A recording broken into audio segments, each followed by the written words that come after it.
Listening practice through dictation 4. Copyright 2007. Compass Publishing. All rights reserved.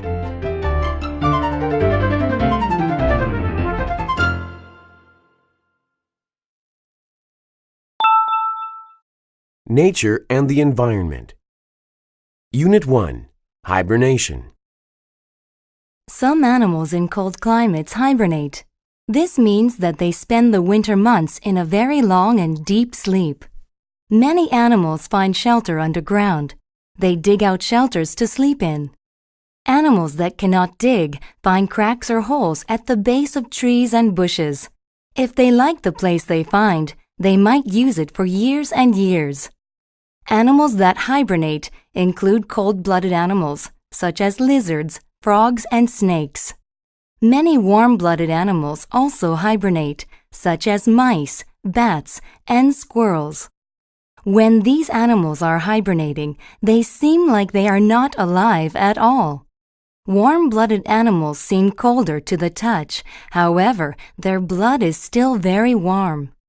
Hibernating animals have a very slow heartbeat. They almost stop breathing. Extra blood sugar and fat in their bodies keep them alive. They eat lots of food just before they hibernate. Winters that do not stay cold are dangerous for hibernating animals. They can sometimes wake up in their shelters when it gets a little warm. Then they use energy by moving around. During winter, there is very little food. These animals can get very thin and weak. If they move around too much and do not eat, they can die. Animals hibernate to escape the cold. There are also animals in hot climates that escape the heat. During very hot or dry weather, they sleep underground. This is called aestivation. Unit 2. Falling leaves. Autumn or fall is the season between summer and winter. The days become shorter and the air gets cooler.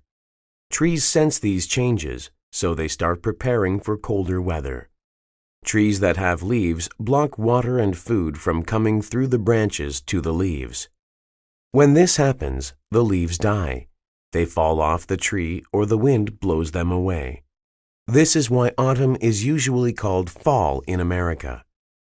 As the leaves start to die, they appear to change from green to red, yellow, orange, or brown. Actually, the leaves are really these colors all year long. They look green because of a chemical called chlorophyll. Chlorophyll works with the sun to help the trees make food. In autumn, when there is less sun, the tree cannot make chlorophyll, so the green color fades. This reveals other colors, like red and yellow, that were always in the leaves. Like trees, animals also sense changes in the cooler autumn climate. Animals that hibernate eat a lot during autumn. They gain weight to store energy in the form of fat. They use this energy to survive the winter while hibernating. Many birds survive the cold in a different way. They leave. Each year, many birds migrate south to warmer climates during autumn. They migrate north again in the spring. Not a bad idea if you ask me. After all, who would refuse a midwinter trip to sunny Thailand? Unit 3. How the dinosaurs disappeared. The death of the dinosaurs is a great mystery. About 65 million years ago, dinosaurs lived all over the earth. They had existed for nearly 200 million years. Suddenly, they all became extinct. Many scientists believe that the dinosaurs were killed by a large meteor. They think that this meteor was about 6 to 12 miles wide. It crashed into southern Mexico and made a hole about 130 miles wide. The crash threw dust and dirt into the sky. Dust clouds darkened the Earth's atmosphere. The crash caused fires, earthquakes, and tidal waves. The plants were killed. The oceans were poisoned. Very soon, there was no food left for the plant-eating dinosaurs. When they died, there was no food for the meat-eating dinosaurs. The meteor killed about 70% of all plants and animals on Earth. The only animals that could survive were small ones that could eat many different kinds of food. Some scientists say the meteor alone did not cause dinosaurs to become extinct. They think that dinosaurs were already getting weaker. They are not sure why. One reason might be disease. Another might be climate change. A big part of the mystery is why some types of animals survived. If climate change killed dinosaurs, it should also have killed frogs. If the meteor killed most sea reptiles, it should have killed crocodiles. Yet frogs and crocodiles still exist in the world today. Unit 4. Acid Rain. I hate this rain. It's causing the traffic to back up for miles. Well, I hate this traffic because it's helping turn this rain into acid rain. I heard that acid rain has really bad effects. Doesn't it cause cancer and brain damage, and even Alzheimer's disease? It definitely can, but the major thing it does is cause breathing problems. The acid in the rain comes from smoke and gases that are given off by cars and factories. It's like riding your bike behind a bus that's showering you with its exhaust fumes. Oh, I was reading something about that the other day. It said there's too much sulfur in the air and that it's killing thousands of people every year. Yes, sulfur is the major element in factory and car exhaust. It combines with oxygen and nitrogen in the air to become the acid in acid rain. This stuff doesn't just kill us, you know. It also kills trees and lakes and animals. The acid soaks into the plants and animals so that anyone who eats the plants and animals is also eating the acid. This sounds terrible. What can people do to stop acid rain? One simple thing they could do is to use less energy. Another way to stop acid rain is to drive less, or at least carpool. Imagine if every car on this road had 4 people in it right now. There would be fewer cars and a lot less acid rain. Unit 5. The Weather Forecast. Part 1. And now, over to Barry with our weather forecast for this weekend. How's it looking for this weekend, Barry? Speaking for myself, I know I'm looking forward to clear skies. The past 2 weeks have been even rainier than usual for Seattle. Well, Sue, residents of Seattle will be happy to hear that this rainy spell we've been having is finally coming to an end. Although we've seen occasional showers today, by tonight things should dry out, and Friday morning should be clear and sunny. This fine weather should continue until the end of the weekend, with temperatures ranging from 55 to 75 degrees. So everyone can put away those umbrellas. Back to you, Sue. Thank you, Barry. On behalf of the Thursday 6 o'clock news team, we wish you a pleasant evening. Part 2. Did you hear the weather report, Jenny? It looks like it'll be a clear weekend after all, so we won't have to cancel our trip to the lake. That's almost unbelievable. I'm really looking forward to getting out of the city and camping under the stars. But we'd better get our stuff ready tonight, Paul, if we're planning to leave tomorrow right after work. Yes, we'll need our tent, sleeping bags, camping stove, and a cooler for the drinks. What about food? Let's stop at a store and pick up some groceries on the way out. Sounds good. Well, we'd better get packing if we want to be ready to go by 5 p.m. tomorrow. Science and Technology. Unit 6. Who invented that? What's so funny? I can't concentrate on my work if you keep laughing loudly like that. I'm sorry. It's just that I'm reading this article in Science Today magazine about some of the unusual things that people have invented. These inventions are incredible. Okay, tell me about some of these inventions, and let's see if I think they're as funny as you do. All right. The first one is a ladder for spiders, a thin, flexible rubber strip which attaches to the top edge of the bath. Haha, I wonder how long it took someone to invent that. Another inventor has designed a portable seat that you wear on a belt around your waist. In this picture, it looks like a big plastic cushion. Well, that is very unusual, But who would want to walk around with a portable plastic seat hanging from their waist all the time? Another unusual invention is this one. Look, it's a car plate that indicates whether the driver is a man or a woman by using different colors on either side. There's one color for males and one for females. What's the point of that invention? The inventor says that other road users will change the way they behave.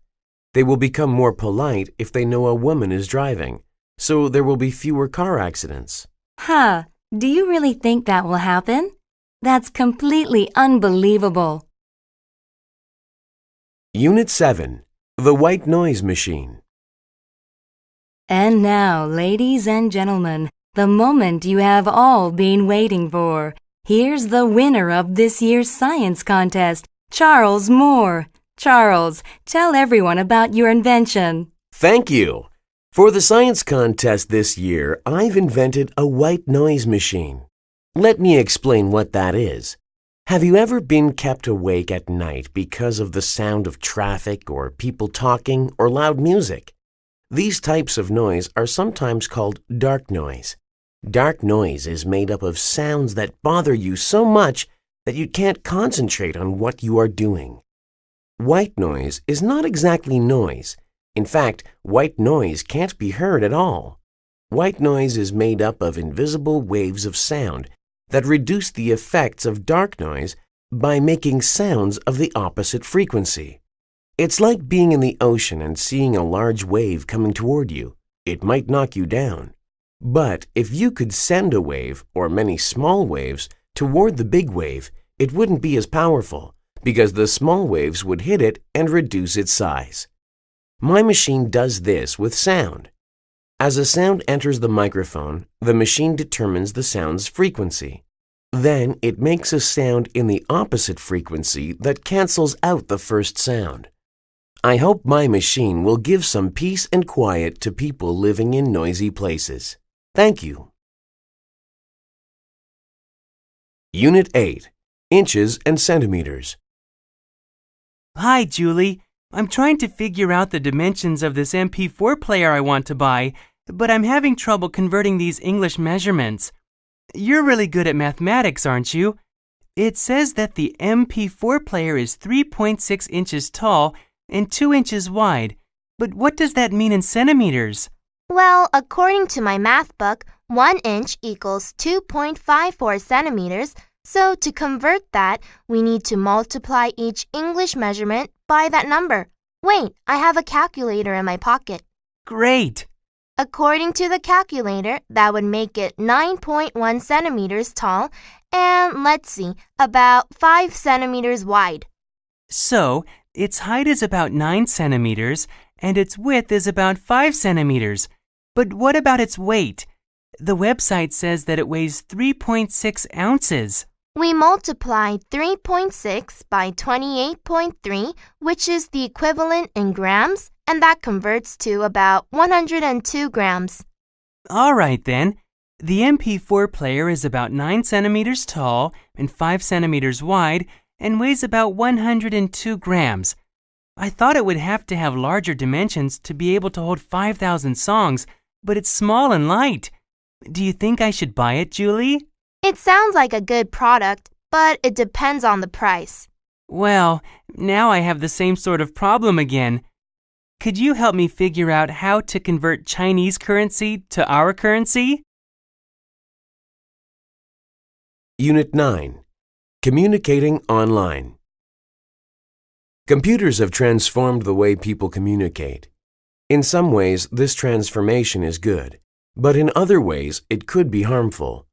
Statistics show that millions of people use the internet every day. People shop online, play games, and search for information. Studies also show that people use the internet mainly for communication. The internet has made communication fast and convenient. Email can travel anywhere within seconds. Chat rooms include people from all over the world. People can even make internet telephone calls. However, this type of communication is very different from what people did in the past. People spend less time talking face to face. they might chat for days without being in the same room with a real person. They also might communicate with many people at the same time. Some researchers think this is unhealthy. One study on internet use found that people who used the internet a lot were lonely. Also, they did not communicate as much with members of their family. Many people have criticized this study. They say it did not include enough people and that loneliness is hard to measure. In my opinion, all types of communication are good. It is great to email someone and get a fast response. It is also nice to talk face to face. We can do both. The internet is a fantastic tool. We should use it wisely to benefit from it. Unit 10. Science for Girls. Hi, my name is Sandy. Welcome to Physics, my favorite class. Although there are 30 students in our class, only 6 of us are girls. Most of my friends don't like science as much as I do. They are convinced that science and mathematics are boys' subjects. They say that boys learn about science and mathematics by playing with toys like building blocks, racing cars, and simple machines, while girls play with toys like dolls and tea sets. They say their parents didn't do science experiments with them or encourage them to learn math. Well, that wasn't the case with me. I played with dolls too, but my parents also built up my confidence in science and math. They used long plastic rods, which are like sticks, to help me learn addition, subtraction, multiplication, and division. For my 8th birthday, they gave me a kids' chemistry set, which helped me do all sorts of cool experiments. Whenever we went to the park, my parents asked me different questions about the plants and animals that we saw. When we got home, we looked up the answers together. In school, my teachers were surprised. They were used to boys giving all the answers in science class. They were impressed with my science exam scores. I have lots of confidence in myself. I know that boys are not smarter than girls in science and math classes. I just wish I could convince my friends. Art and Culture. Unit 11. On Stage. Love, hate, death. These things are at the heart of Shakespeare's famous tragedy, Romeo and Juliet. The St. Stephen's High School Drama Club performed this play last weekend. Romeo and Juliet is the story of 2 families, the Capulets and the Montagues, who are bitter enemies. Tragedy follows when the son of one falls in love with the daughter of the other. The play is set in Verona, Italy, in the late 16th century. Alison Bourne played Juliet, Capulet's beautiful young daughter. She showed the mixed emotions Juliet felt after secretly marrying the son of her family's most hated enemy. At times, she was happy, and at times, she was afraid. David Taylor played Romeo, Montague's son. He put on a good performance despite having a head cold. His lines were said with great feeling in a clear voice. Eric Parker was the perfect Tybalt, dark and angry. Maggie Jones played the nurse. She acted the part of a gossipy old woman very well. She made everyone in the audience laugh at her jokes and her comic character. The whole cast showed enthusiasm in every scene. The actors knew the meaning of their lines. They used body language to show this meaning well. The stage lights were sometimes too bright or too dim, but the sword fights looked very real and the costumes were wonderful. Overall, St. Stephen's production of Romeo and Juliet was a great night of high school theater. Unit 12. A Famous Portrait. The Mona Lisa is one of the most famous paintings in the world. It was painted by the great Italian artist Leonardo da Vinci between the years 1503 and 1505. The portrait was done with oil paint on a simple piece of wood. The portrait shows a woman in front of a landscape with mountains. Many people believe that the model for the painting was the wife of an important man in the area. However, some people now think that Da Vinci actually drew a picture of himself. They say the face looks similar to his. Apparently, Da Vinci loved the painting so much that he carried it with him at all times until he sold it to the King of France. The portrait is famous for several reasons. The best-known reason is for Mona Lisa's unusual smile. It is difficult to say if she is being pleasant or looking arrogant. Another reason the painting is famous is that it was stolen from an art museum in 1911. Both France and Italy sent people to look for the lost painting. It was then found 2 years later in a hotel in France. It is currently on display at the Louvre Museum in Paris. People from all over the world go to the museum each year to see the Mona Lisa. In fact, the painting has so much appeal today that it has been copied many times. Unit 13. Leonardo da Vinci. When most people hear the name Leonardo da Vinci, they think of art. But in fact, he was a man of many talents. He was a scientist, an inventor, and an artist. Leonardo da Vinci was born in 1452 in Vinci, Italy. When he was 14, his father sent him to Florence to train under Andrea del Verrocchio, one of the best artists in the area. Leonardo became better than Verrocchio. By his early 20s, Leonardo was famous for his painting. He was especially good at painting colors and details. This made his paintings very lifelike. His most famous paintings are the Mona Lisa and the Last Supper. Leonardo was also a great scientist. He was a good observer of life and nature. He would ask himself simple questions like, how do birds fly? Then he would try to find the answers. He was interested in everything. For example, he studied the inner workings of the human body. He would cut up dead bodies to examine their insides. Leonardo was also a talented inventor. He believed that by understanding how each part of a machine worked, the parts could be changed and combined in different ways to make new machines. Using his artistic talent, Leonardo drew pictures of many inventions. However, few of them were built and tested during his lifetime. For example, his parachute wasn't built until 1783. Also, his war tank wasn't used until World War I in 1917. Unit 14. Ludwig van Beethoven. Ludwig van Beethoven was a musical genius. He composed hundreds of songs in his lifetime. The first 4 notes of his Fifth Symphony, bum bum bum bum, are the most famous in the world. These notes are played on a trombone. Beethoven was the first composer to use trombones in a symphony.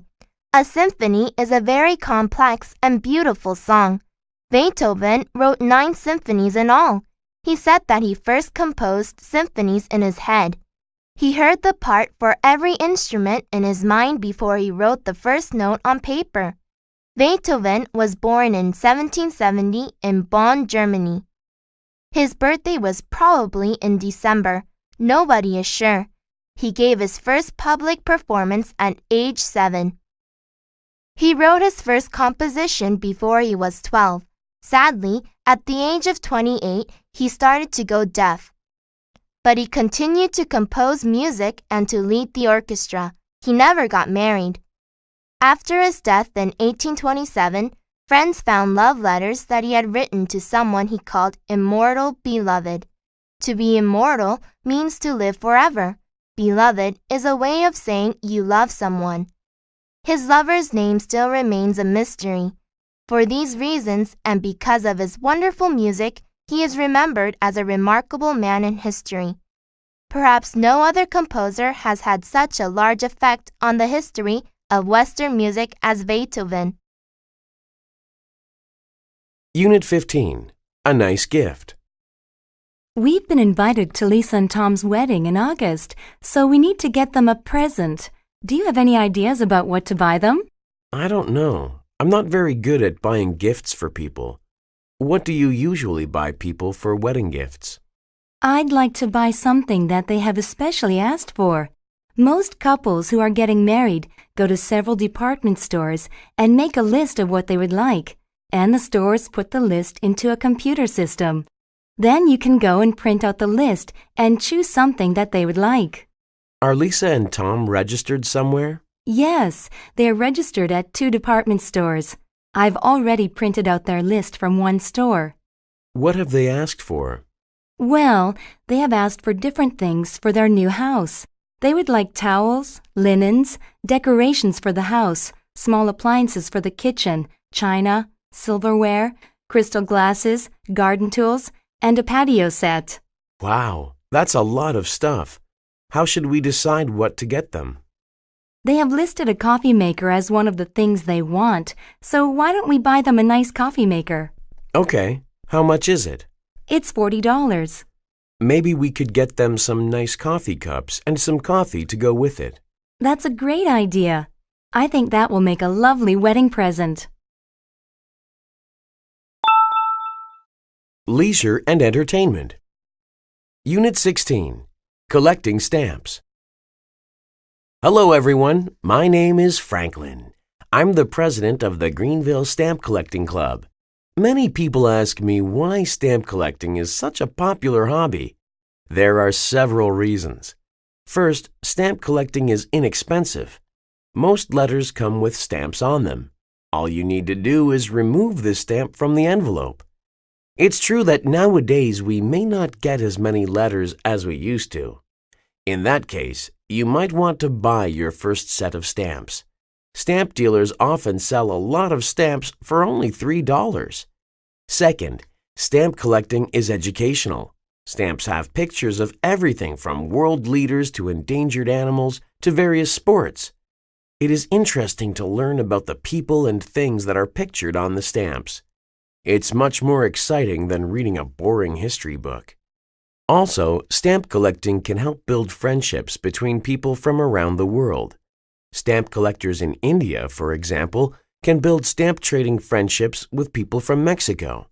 They can learn about each other's culture while they exchange stamps. Finally, collecting stamps is something that families can do together. Parents and children can spend time enjoying the same hobby and build a closer relationship, instead of sitting in front of the television each night.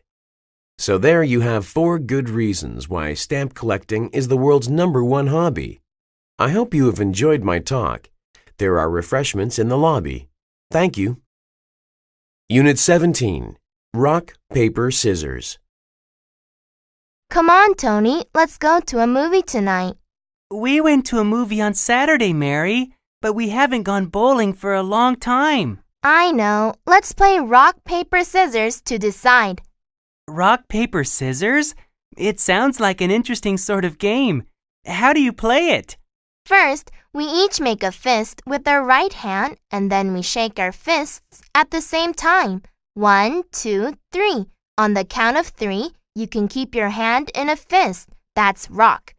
Or open your hand with the palm flat. That's paper. Or keep your fist but put out your first and middle fingers. That's scissors. The winner is the person who has the stronger item. That sounds stupid because rocks are stronger than paper and scissors, so the rock will win every time. That's true in real life, Tony, but that's not how it works in this game. Rock can break scissors, but rock can be covered by paper, and paper can be cut by scissors. So rock defeats scissors, paper beats rock, and scissors beats paper. It's interesting that each item in the game can defeat one other thing and lose to one other thing. I wonder who invented this game. I don't know, but it's played all over the world. There's even a rock, paper, scissors world championship that has been held every year in Europe since 1934. Unit 18. Man's Best Friend. Why are dogs often called man's best friend? Probably because dogs have many of the qualities we want in our human companions. They are loyal, friendly, never argue, and are always glad to see us. This is one reason why we have dogs and other pets. Sometimes we might even prefer the company of animals to that of fellow human beings. Pets provide us with many other benefits as well. Studies have shown that having a pet nearby lowers the blood pressure of elderly people and raises their spirits. One study in Britain showed that people with pets recovered more quickly from heart attacks than those who didn't have a pet. The study also found that pet owners suffered from fewer common ailments such as colds, headaches, and fevers than people who don't own pets. Pets help children to learn responsibility. By learning to take care of their pets, children learn how to take care of themselves and other people. Walking dogs each day gives children regular exercise. Pets can also help keep us safe. Dogs, for example, guard our homes and scare away burglars. Guide dogs help blind people see when they need to go outside. Cats catch mice and rats in our houses. Finally, pets teach us compassion. They give us a chance to show our love to other living creatures. If we can love our pets, it becomes easier to love each other. And that might be the most important benefit of all. Unit 19. The Active Leisure Center. Bored with nothing to do? Come and check out the Active Leisure Center. We offer something for everyone. The center has a heated outdoor swimming pool with 5 different water slides for those who want some fun. There's also an indoor pool with lanes for more serious swimmers. Swimming lessons are available for all levels. The Active Leisure Center also has a fitness center for those who want to exercise.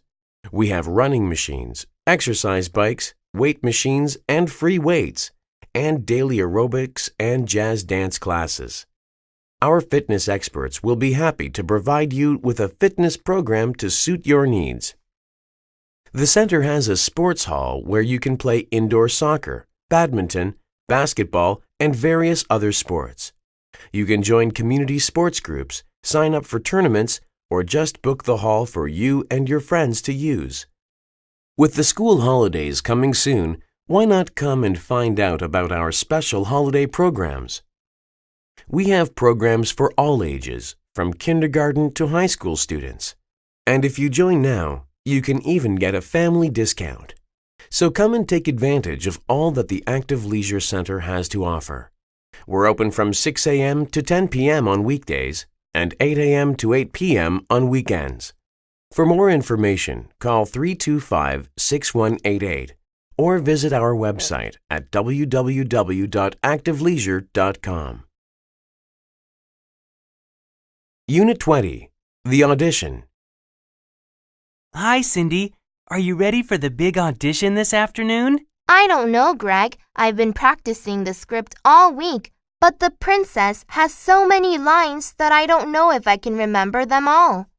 You don't have to remember all of them for the audition, just the lines for the main scene, where the pirate meets the princess and tries to kidnap her. I know, but even in that scene, the princess has quite a few lines. You've got to think positive and have some confidence in yourself. I think that you're going to get the part and that you'll be a fantastic princess. Well, I'm glad that somebody has confidence in me. I think I'm just worried that I'll forget my lines. By the way, which part are you going to try out for? I'm trying out for the part of the pirate, the one who tries to steal the princess away from the prince. Oh yeah, the pirate and the prince get to have that cool sword fight in the final scene, and then the prince kills the pirate with his own sword. Yeah, I remember reading that in the script. But at the audition today, we'll be practicing the scene where the pirate first sees the princess and falls in love with her. Hey, I'll help you practice your scene if you'll help me practice mine. You've got a deal. Let's start now.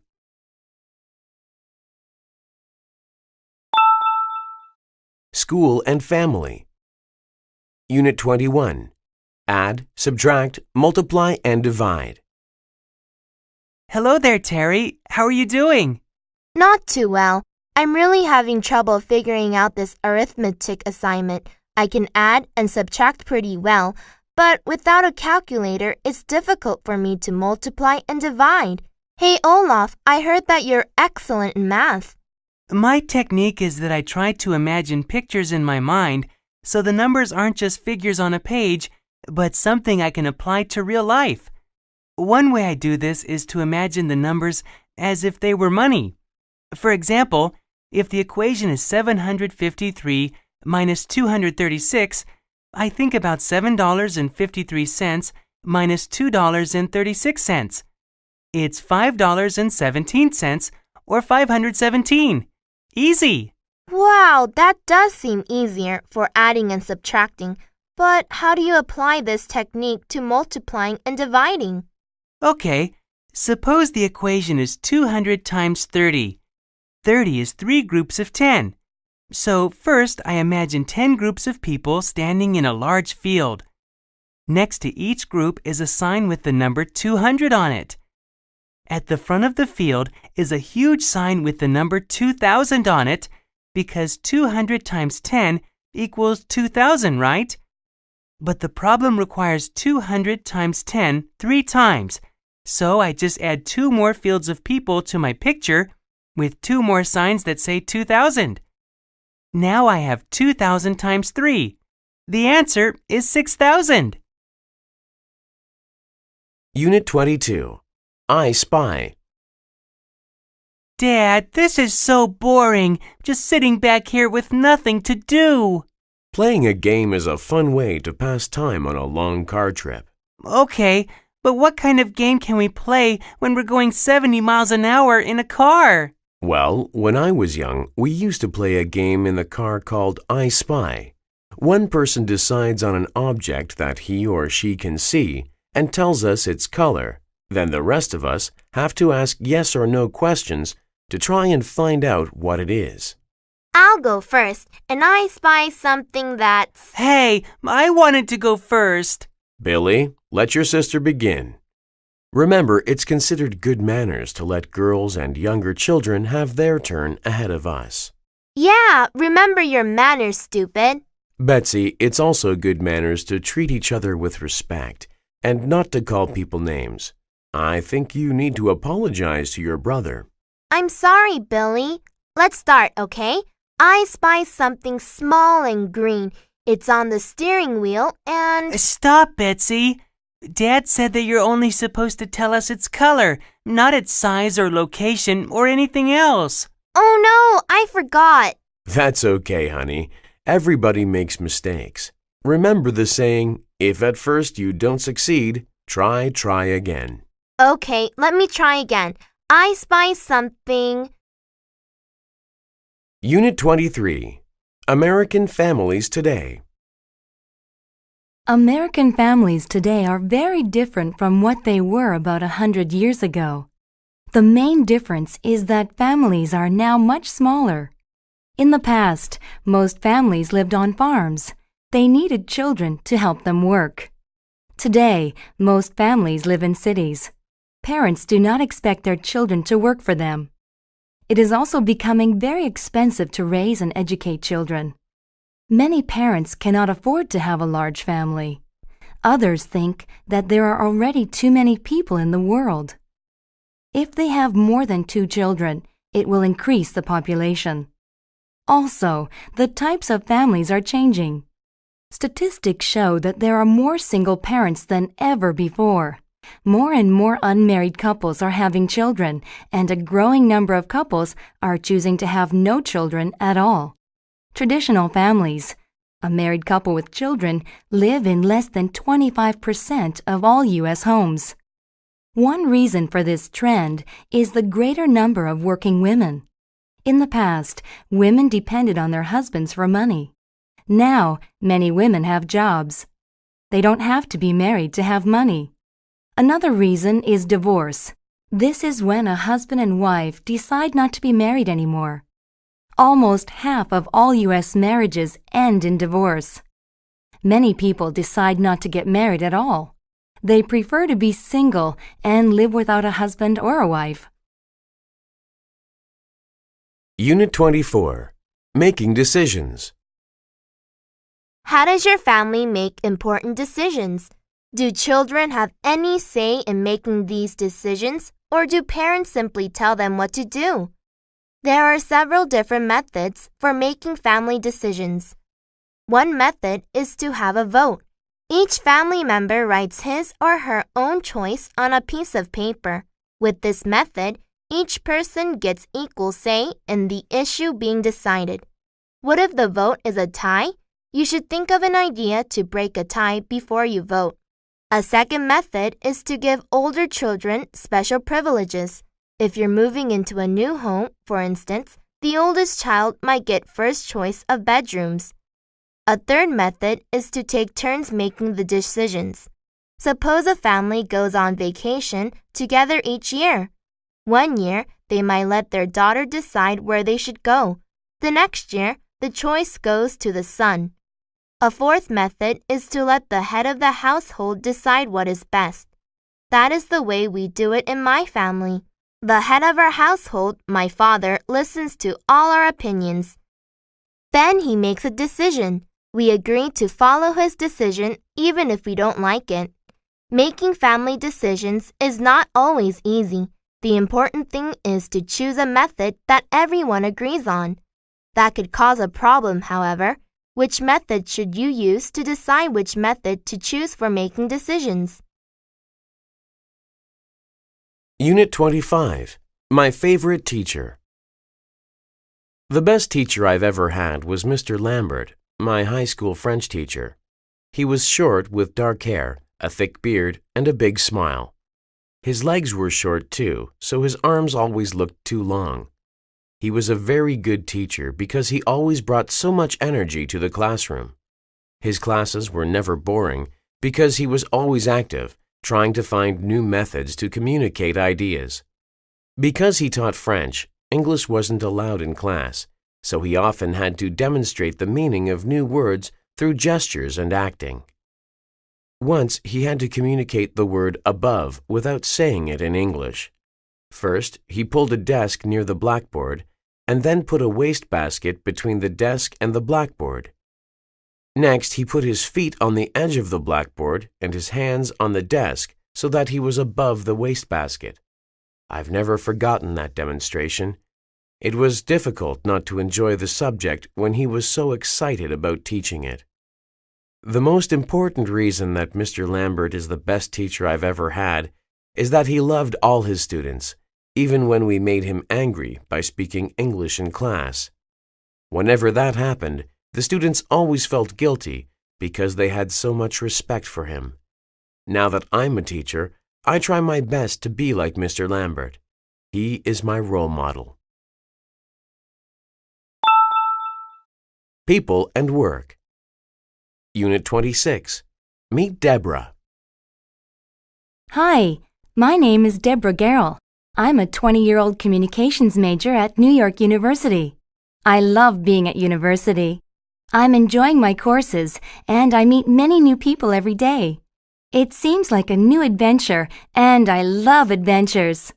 I spent my childhood traveling all over the world and learning about different cultures. You see, my father works for the World Bank, so our family has always moved around a lot. I've lived in Mongolia, East Timor, Brazil, Nigeria, the Netherlands, and the United States. The hardest part of growing up was saying goodbye each time we had to move. But I would always remind myself that I would make new friends soon, and I always did. I've learned not to be shy. After leaving one place, I would always email or call my old friends. I would tell them about the new adventures I was having and ask them about new things in their lives. That is probably the reason I chose to major in communications. I like to keep in touch. It's obvious that I love to travel, isn't it? But I also enjoy dancing, reading, going to the theater, and riding horses. If you share any of these interests and would like to learn more about me, please let me know. And if you have different interests, I'll remind you, I'm always looking for a new adventure. Unit 27. What's in a name? Sai, do you have a local driver's license that we can rent the car with for our trip this weekend? Sure, Jen. Here you are. It says here that your name is Sarang Patel, but I thought your first name was Sai. Sai is my nickname, and Sarang is my given name. It means navigator in Hindi. At the time I was born, things were confusing and difficult for my family in India. My parents wanted a son who could lead and guide our family to success. Well, I just hope you can lead and guide all of us to the beach this weekend. Ha ha, very funny. So, your nickname is Jen, and your given name's Jennifer. Do you know how you got that name? Actually, I was named after my father's grandmother, Guinevere. Wasn't Guinevere the wife of King Arthur in that old story from England? Yes, she was. And her name means pure. It's interesting how people get their names. In India, we don't name children after their relatives like they do in America. To me, it's strange to see names like Jack Johnson Jr. and George Bush Sr.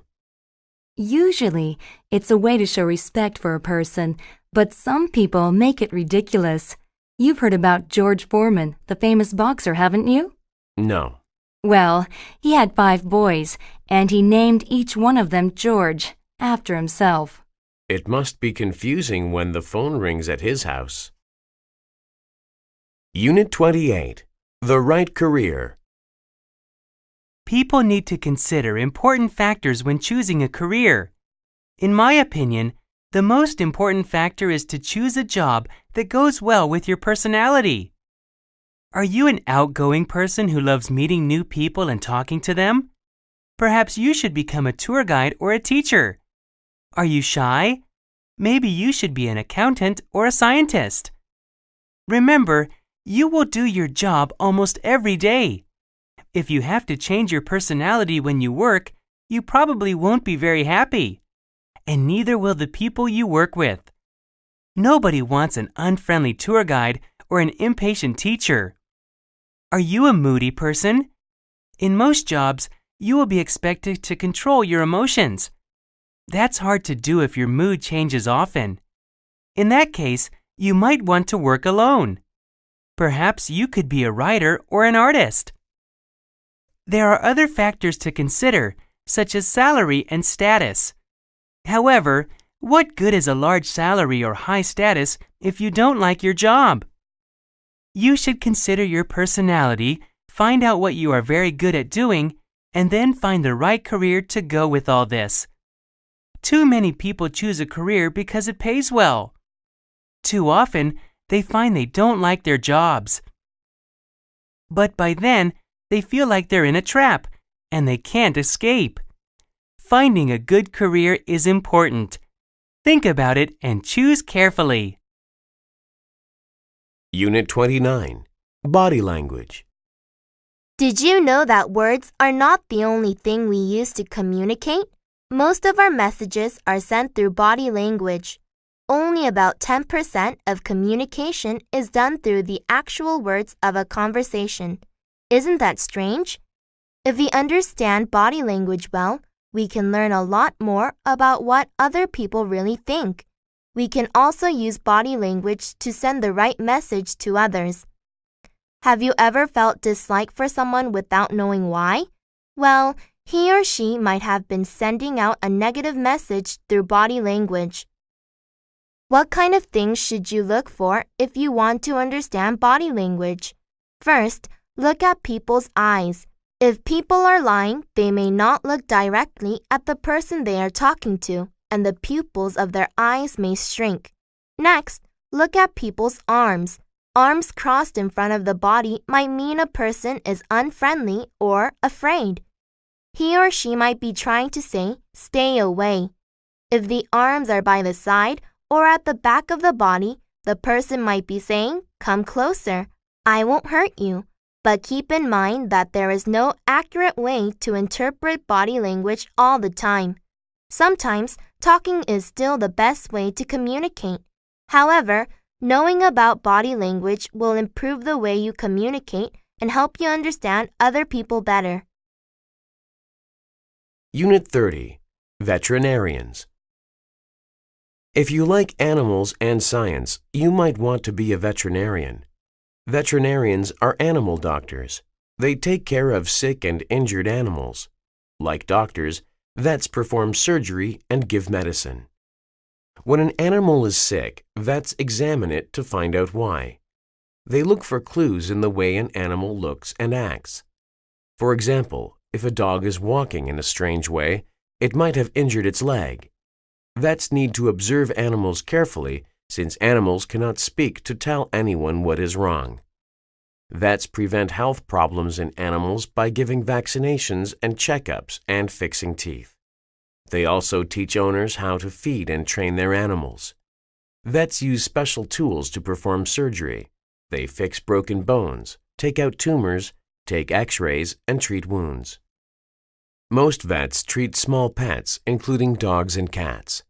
A few vets focus on large animals such as sheep, cows, and horses.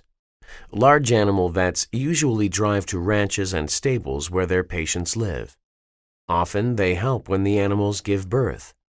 Vets who work with large animals often work outside in all kinds of weather. A few vets work in zoos and aquariums. They care for zebras, sharks, and other wild creatures. Because animals can get sick at any time, vets often work long hours. Many vets like their work because they can be with animals every day, even though sick animals can sometimes bite or kick their vets. Sports and Health. Unit 31. I feel awful. Mom, I feel awful. I think I'd better stay home from school today. I'm sorry you're not feeling well. What's the problem? I have a stomachache, my head hurts, and I have a sore throat. Well, we'd better take your temperature and make sure you don't have a fever. Keep this thermometer under your tongue for a minute or two. Remind me to call your teacher and tell her you're sick later on today. All right, let's check. Oh dear, you've got a fever. Your temperature is 103, so I think we need to give Dr. Thompson a call. I don't understand how my head can be so hot when my body feels so cold. That's called the chills, and they often come along with fever. You've certainly got a fever. But what about my stomachache and my sore throat? Well, that's another reason we need to go see Dr. Thompson, because when you have a stomachache, fever, chills, and a sore throat, it usually means that you have something more serious than a common cold. I think you've probably got the flu. I hope it's not too serious, because we've got a basketball game Thursday, and the coach told me that I'll probably start. If you want to recover from the flu in time for your game, you'd better get plenty of rest, take the medicine the doctor gives you, and drink plenty of water. I promise I will, Mom. But let's go and see Dr. Thompson now. Unit 32. Why do we sneeze? A sneeze is a very interesting thing. We use many different muscles when we sneeze. These include stomach muscles, throat muscles, and eye muscles. Remember, our eyes always close during a sneeze. A sneeze begins when something gets inside your nose, like a tiny particle of dust. Your nose sends a message to your brain. Your brain sends messages to the muscles, getting them to work together in the correct order. When you sneeze, the dust that was in your nose flies out as fast as 100 miles an hour. Usually, something like dust or cold air makes us sneeze, but some people sneeze whenever they look at the sun. Some people think that your heart stops when you sneeze. Actually, it really doesn't, but sometimes it might feel like it does. After someone sneezes, people often say, "Bless you," or "God bless you." To bless someone means to wish them good and special things. Why do people say this? Long ago, people believed that this saying kept bad things from flying down your throat. Another story is that people thought this saying would help keep the person who sneezed from getting a very serious disease called the plague. At that time, the plague was killing thousands of people. It was thought that saying "God bless you" would protect people from getting this awful disease. Today, the saying is simply a nice way to wish someone well.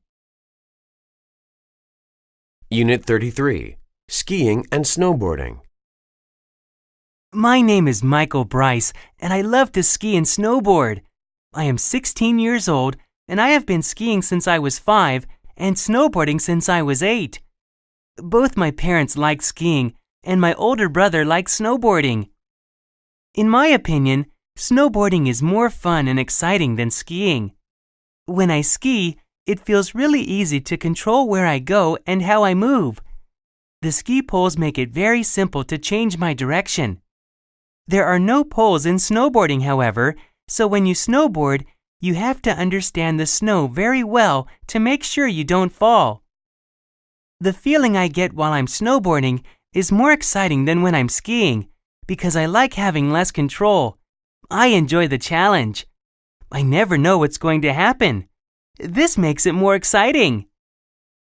Some people think that the reduced amount of control in snowboarding makes the sport more dangerous. But in my opinion, snowboarding is actually safer than skiing because when you ski, you are standing on 2 skis. If you fall while on skis, it is very easy to break your bones by getting your skis stuck in the snow. On a snowboard, your legs stay together even when you fall. While I still love to ski, I like snowboarding much better. It is more fun and exciting, and maybe even safer than skiing. Unit 34, A Nice Cup of Tea. Could I offer you a cup of tea? Yes, thank you very much. What kind do you have? I have Earl Grey, English breakfast, Irish breakfast, and Darjeeling. Those are all black teas. Do you have any green tea? I'm sorry, I don't really like green tea. How could you not like green tea? It's so much easier to drink than black tea. I just don't think green tea tastes as good as black tea. Green tea has a simple flavor, but black tea has many kinds of flavors. Well, I don't taste many flavors when I drink black tea. It just tastes bitter to me. Then you should drink more black tea, because after drinking it for a while, you begin to appreciate its flavor. Whatever its flavor, black tea can't be nearly as healthy as green tea. I read about a study last week that showed people who drink green tea are less likely to get serious diseases like cancer or heart disease. Well, history tells us that in the past, good black tea has been considered more valuable than gold. Wars have been started over it. Really? Which wars? The American Revolution. The American Revolution had nothing to do with tea. One of the things that started the Revolutionary War was an incident where a group of Americans dumped a British shipment of tea into the ocean in Boston. This was called the Boston Tea Party, and it had nothing to do with green tea. Unit 35, The Injury. I've just returned from the doctor's office, and he told me that because of my injury, I will have to miss the next 2 weeks of basketball. I'm really disappointed. Last night, I hurt my ankle during a very exciting game against West High School. It was 5 minutes before the end of the game. The score was 60-60. I had the ball, and I heard my coach shouting at me to shoot. So I started to jump, but suddenly I found myself lying flat on my back on the court. A West High player had accidentally knocked me down. I tried to stand up, but my ankle hurt so much that I was unable to walk. 2 of my teammates had to help me leave the court. My ankle started to swell up, so the team doctor brought me a bag of ice to put on it. The ice was cold, but it felt good on my ankle. When the swelling on my ankle reduced a little, my coach asked the doctor if he thought I would be able to play anymore. But the doctor replied that I would have to sit out the rest of the game and come to see him the next day. Not only did I receive an injury, but we also lost the game by a score of 68-66. What a disappointing night. Travel and Transport. Unit 36, Moving. Hey, Sheena, I haven't seen you for ages. What's new? Where are you going with all those suitcases? Hi, Mark. It's been a while since the last time we ran into each other. I'm bringing these suitcases home to pack because my family is preparing to move across the bay to Port Anderson. Really? How are you going to transport all your furniture? I'm not sure. I considered hiring a moving van, but someone told me it might be more convenient to rent a huge container and ship everything across. The details are a bit complicated because we've got so many boxes. Well, when my sister and brother-in-law moved to Dallas last year, they sent all their furniture and heavy items by cargo flight. They hauled it there on a massive cargo plane, then rented a truck and picked it up at the airport after they arrived. That's interesting, but the problem is that we have so much junk, we might need 2 cargo planes. Well, however you get it there, it sounds like you'll need help once you get it to the other side. I've got a friend there who owns a self-serve truck company. He can rent you a truck at a discount rate. Which day are you moving? Next Saturday. I'm free that day, so I'll help you out. I've still got my small truck, so I can haul some stuff for you too. Thanks, Mark. That would be great. Unit 37. Wear your seatbelt. Some people think that the government should require passengers by law to wear seatbelts in cars and taxis. They say that seatbelts save lives and money. Statistics show that 60% of people killed in car accidents were not wearing seatbelts. Statistics also show that most people who wear seatbelts survive. In the past 30 years, seatbelts have saved almost $600 billion in medical costs. The average car accident costs $820 for each person in the United States. Some states require people to wear seatbelts. In those states, about 80% of the passengers follow the law. However, other people think it's wrong to require seatbelt use by law. They say that passengers should decide for themselves. Many of these people agree that seatbelts save lives, but they don't think the government has the right to force people to wear them. They point out that smoking cigarettes is also unhealthy, but the government lets adults smoke if they want to. Leaders cannot force people to do what's good, they argue. It's better to educate people so they will want to wear seatbelts. Those who want seatbelt laws say that the right to public safety is more important than the individual's right to free choice. But their opponents say people must be careful to protect their individual rights. They should decide how to live their lives, not the government. What is your opinion on this? Unit 38. Going on vacation. Hey, Carl. I'm surprised to see you here. Jeremy told me that you were on vacation. Hi, Shelley. We were visiting some relatives in Sydney, but we returned last night. Oh, I've wanted to go to Australia ever since I was little. Tell me what it was like. It was fantastic. We fed kangaroos, walked through rainforests, and swam in the ocean. What was really great was when we took a train to Brisbane to see the Great Barrier Reef. I've heard that flights to Australia are pretty expensive. My dad knows someone who works for Qantas Airlines, so we were able to get a good deal.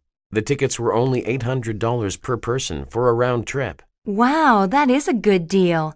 When we went on vacation to Bangkok last year, it cost $1,000 for a round-trip ticket, and Thailand's closer than Australia.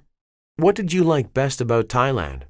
Well, the food was delicious, and riding elephants was exciting, but I'd have to say that the beach was the best part.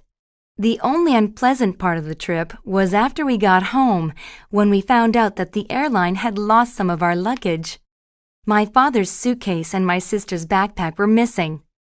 So the airline lost 2 pieces of luggage? How long did it take you to get them back? 3 days. But the good news is that when they finally found them, they delivered them right to our front door. Unit 39. Traveling by airplane.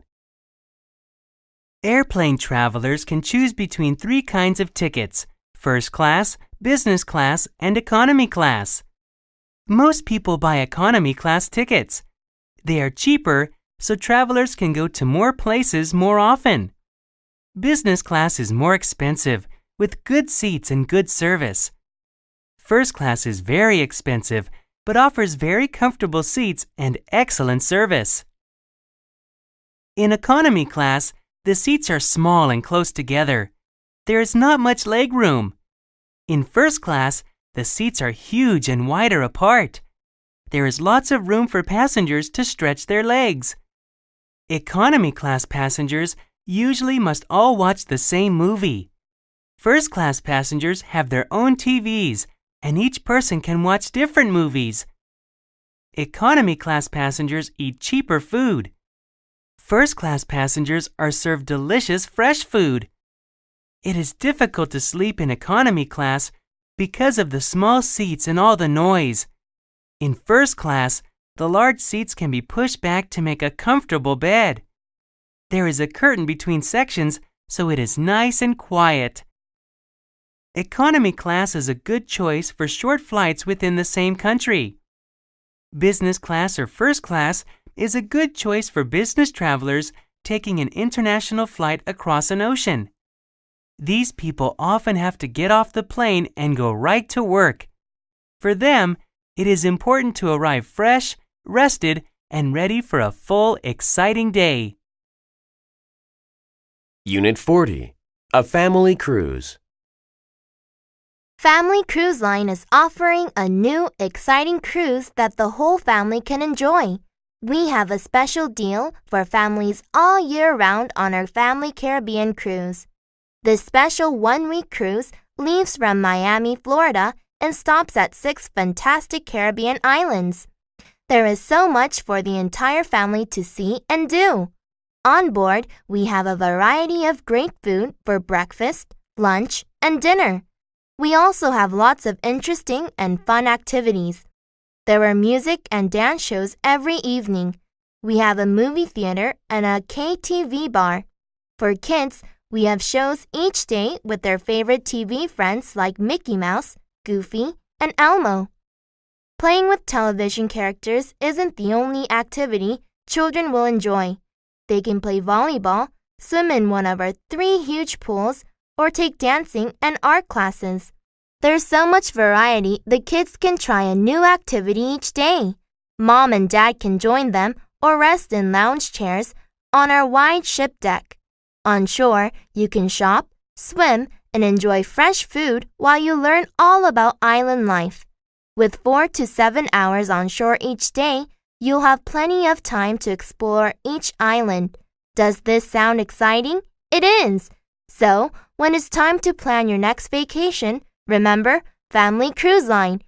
It will be a trip your family will never forget.